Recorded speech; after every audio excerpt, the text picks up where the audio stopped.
BBC WM 95.6.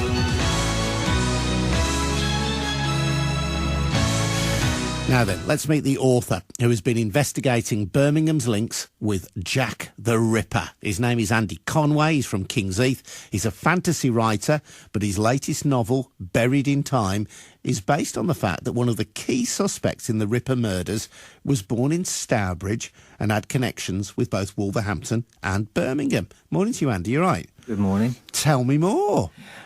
It's a really surprising story. Surprising to me. I was kind of interested in the whole Jack the Ripper myth for a long time because I like a good Victorian mystery, really.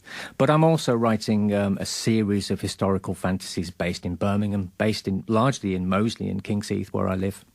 And then I found this link to a man called William Bury. He's one of the major suspects for Jack the Ripper.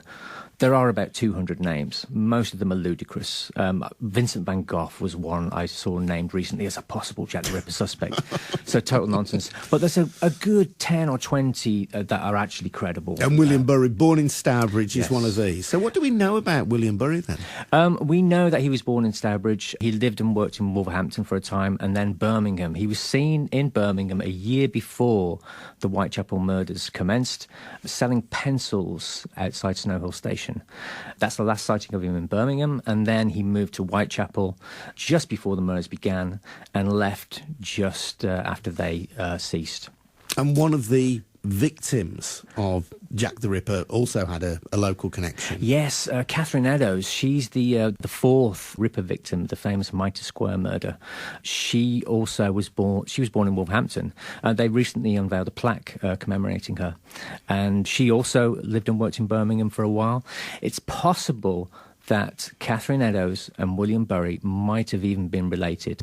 They lived literally round the corner from each other in Wolverhampton, in the Graiseley Green area. But no one's been able to actually prove that link yet. But and in a further twist, and of course, you know, you're building fantasy upon fact, as it were, yes, as writers often do, taking some elements of fact and weaving your own story around this in Buried in Time. The character of Arthur Conan Doyle marches through the page of your book. The man who invented Sherlock Holmes, in this book, you've got him trying to solve the mystery. Absolutely, yeah, because he's also another person who lived and worked in Birmingham for a time, in Aston. What my book does is have these three characters all returning to Birmingham a couple of months before the Whitechapel murders begin.